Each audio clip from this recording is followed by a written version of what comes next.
नमस्कार दोस्तों, फिटर गुरुजी में आपका स्वागत है।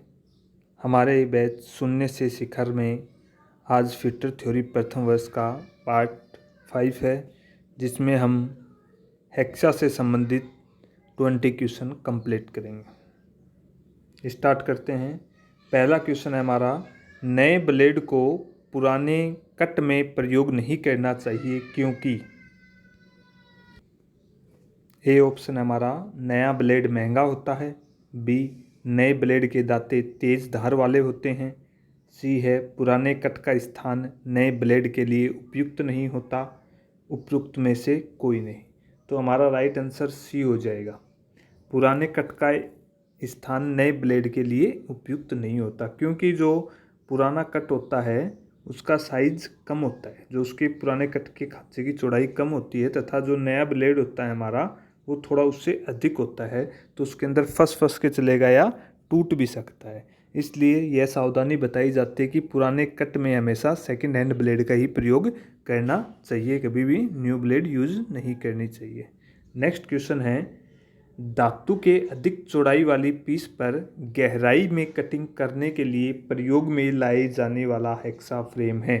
धातु की अधिक चौड़ाई वाली पीस पर, जैसे एक पीस है, अधिक चौड़ा पीस है, उस पर अधिक गहराई में कटिंग करने के लिए, जैसे गहराई में कटिंग कर रहे हैं हम, कटिंग करने के लिए प्रयोग में लाया जाने वाला हेक्सा फ्रेम है। किस हेक्सा फ्रेम का प्रयोग करोगे अधिक गहराई में कटिंग करने के लिए? ऑप्शन है हमारे पास, open grip adjustable hexa frame, closed grip adjustable hexa frame, straight grip adjustable hexa frame, deep throat non adjustable hexa frame. तो हमारा राइट आंसर डी हो जाएगा, डीप थ्रोट, गहराई हेक्सा फ्रेम, जिसको हिंदी में बोलते हैं गहरा कर्तन हेक्सा फ्रेम। जैसे उसकी आकृति गहरा कर्तन होता है, उसके जो फ्रेम की आकृति गहराई में होती है, इस प्रकार ये हैंडल हो जाएगा उसका, ये ब्लेड डल जाएगी इसमें, इस प्रकार का होता है। यदि गहराई में कर्तन करने के लिए डीप कटिंग हेक्सा फ्रेम का प्रयोग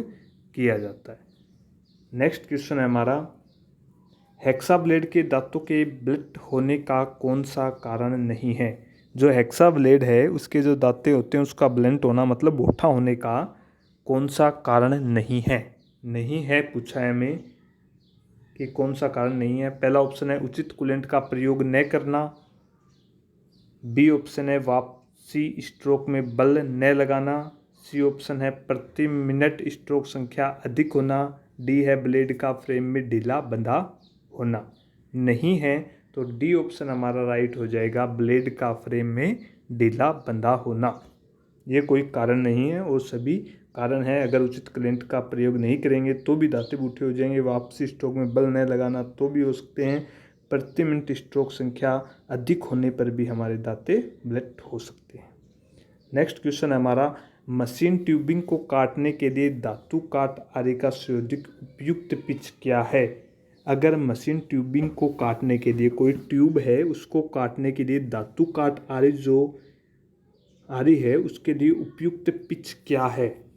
किस पिच की ब्लेड का प्रयोग करना चाहिए मशीन ट्यूबिंग को काटने के लिए? 1.8 mm, 1.4 mm, 2 mm, 0.8 mm। तो राइट आंसर हो जाएगा हमारा 0.8 mm। नेक्स्ट क्वेश्चन है हमारा, जिग जैग या वेब सेटिंग निम्न में से किस ग्रेड की ब्लेडों में पाई जाती है? जो जिग जैग सेटिंग होती है, जिसे टेढ़ी मेढ़ी दांतों की सेटिंग भी बोल सकते हैं हम, तथा वेब सेटिंग लहरदार सेटिंग किस ग्रेड की ब्लेडों में पाई जाती है? फर्स्ट ऑप्शन है हमारा course pitch blade, medium pitch blade, fine pitch blade. उपयुक्त में से कोई नहीं।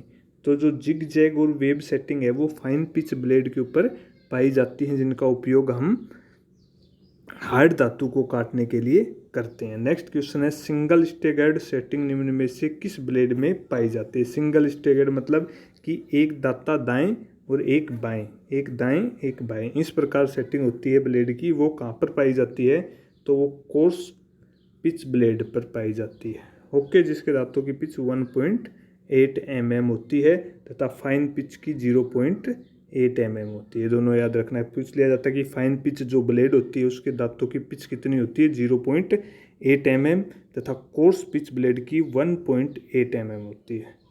नेक्स्ट क्वेश्चन है, हेक्सा फ्रेम में ब्लेड को बांधते समय दांते लेने चाहिए। जो हेक्सा फ्रेम के अंदर हम अगर ब्लेड को बांधते हैं तो उसके दांते लेने चाहिए विंग नट की ओर, किसी भी ओर, हैंडल की ओर, उपयुक्त में से कोई नहीं। नॉर्मल क्वेश्चन है, बहुत ही बढ़िया क्वेश्चन है। विंग नट की ओर, जो विंग नट लगा होता है उसकी तरफ हमारे ब्लेड के दांते होने चाहिए। ये इसको हम बोल सकते हैं कि आगे की ओर होने चाहिए। नेक्स्ट क्वेश्चन है हमारा, हेक्सा ब्लेड पर दांतों की सेटिंग के कारण ब्लेड, जो हेक्सा ब्लेड के ऊपर हम जो दांतों की सेटिंग करते हैं उसके कारण ब्लेड जल्दी नहीं घिसता है, देखने में सुंदर लगता है, आसानी से बंध सकता है, घर्षण कम करता है। तो राइट आंसर हो जाएगा हमारा घर्षण कम करता है। अगर हम दांतों की ब्लेड की सेटिंग करेंगे तो वहाँ पर घर्षण कम करेगी ब्लेड तथा अच्छी तरह कार्य करेगी। Next, deep cutting hexa frame का फ्रेम प्रयोग में लिया जाता है। जो डीप कटिंग हेक्सा फ्रेम होती है हमारी, जो पहले हमने क्वेश्चन में पढ़ा था, उसका प्रयोग कहाँ पर किया जाता है? पतले जॉब के लिए, सीट के लिए, हार्ड धातु के लिए, गहरी कटिंग के लिए। तो राइट आंसर हो जाएगा हमारा गहरी कटिंग के लिए। अगर हम गहराई में कटिंग करते हैं तो वहाँ पर डीप कटिंग हेक्सा फ्रेम का प्रयोग किया जाता है। नेक्स्ट क्वेश्चन है, हेक्सा ब्लेड प्राय बनाए जाते हैं। जो हेक्सा ब्लेड होते हैं हमारे वो प्राय बनाए जाते हैं HCS मतलब high carbon steel, cast steel, aluminium या कास्ट आयरन। तो हमारा राइट आंसर हो जाएगा HCS, हाई कार्बन स्टील, या फिर बोल सकते हैं हम हाई स्पीड स्टील के भी बनाए जाते हैं, वो पावर हेक्सा के लिए। अगर पावर हेक्सा की पूछता कि पावर हेक्सा की ब्लेड है वो बनाई जाती है तो हाई स्पीड स्टील, वैसे नॉर्मल हाई कार्बन स्टील की बना के इनके दांतों को हार्ड वह टेम्पर कर दिया जाता है। जो इसके जो दांते होते हैं उनको हार्ड वह टेम्पर कर दिया जाता है। नेक्स्ट क्वेश्चन है हमारा, हेक्साइंग करते समय हेक्सा की औसत गति होती है। जब हम कोई पदार्थ को काट रहे हैं तो वह क्रिया हेक्साइंग कहलाती है, ठीक है। तो उसके दौरान औसत गति हमारी क्या होनी चाहिए? तो औसत गति हमारी हो जाएगी 40 से 50 स्ट्रोक प्रति मिनट। 1 मिनट के अंदर 40 से 50 स्ट्रोक लगने चाहिए। नेक्स्ट क्वेश्चन है हमारा, पुराने काट में नया हेक्सा ब्लेड प्रयोग में नहीं लाना चाहिए क्योंकि फर्स्ट ऑप्शन है नया ब्लेड दूसरी कंपनी का हो सकता है, बी कटिंग करते समय सह दांतों को क्लियरेंस नहीं मिलता, सी नए ब्लेड के दांते तेज धार वाले होते हैं, डी नया ब्लेड अन्य ग्रेड का हो सकता है।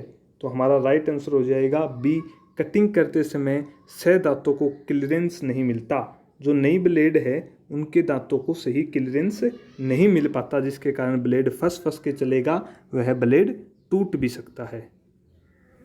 नेक्स्ट क्वेश्चन है हमारा, सीट को काटने के लिए फाइन पिच ब्लेड प्रयोग में लाया जाता है क्योंकि जो सीट है, पतली सीट है, उसको काटने के लिए फाइन पिच ब्लेड प्रयोग में लिया जाता है। तो फाइन पिच ब्लेड कौन सी होती है? जिसके दांतों में पिच, एक minute sorry, fine pitch blade वो होती हैं जिसके दांतों के बीच की पिच की दूरी होती है कितनी? ये जो पिच है हमारी इसकी होती है 0.8 mm। तो ये पूछ रहा है कि सीट को काटने के लिए फाइन पिच ब्लेड का ही प्रयोग क्यों करते हैं हम? तो हमारा फर्स्ट ऑप्शन है इसके 2 या 3 दांते सीट के ऊपरी फेस पर स्थान लेते हैं, बी है इसमें कटिंग आसानी से होती है, सी है अन्य पिच वाला ब्लेड उपलब्ध नहीं होता, डी है इसे हेक्सा फ्रेम में आसानी से बांधा जा सकता है। तो राइट आंसर हो जाएगा हमारा इसके 2 या 3 दांते सीट के ऊपरी फेस पर स्थान लेते हैं। नेक्स्ट क्वेश्चन है हमारा, नेक्स्ट क्वेश्चन है हेक्सा ब्लेड पर टिथ सेटिंग का मुख्य कारण होता है। जो हेक्सा ब्लेड है उसकी टिथ दांतों की सेटिंग का मुख्य कारण क्या है? तो हमारा फर्स्ट ऑप्शन है कटिंग करते समय घर्षण कम करने के लिए, बी है अधिक गहराई में कटिंग करने के लिए, सी है केवल सुंदर डिजाइन है, डी है अधिक चौड़ाई व गहराई वाले कार्य के लिए। तो हमारा राइट आंसर हो जाएगा कटिंग करते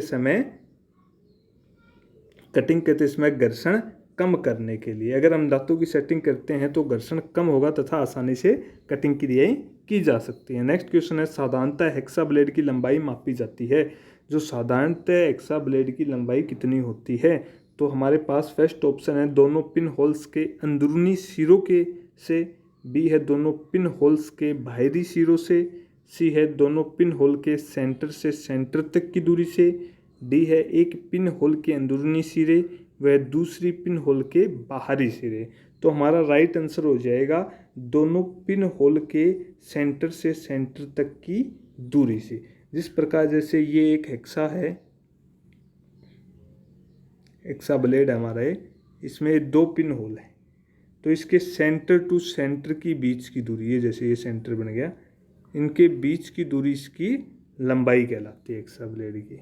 ओके, नेक्स्ट क्वेश्चन है हमारा, कुछ स्ट्रोक के बाद फ्रेम में ब्लेड के ढीला हो जाने का कारण है।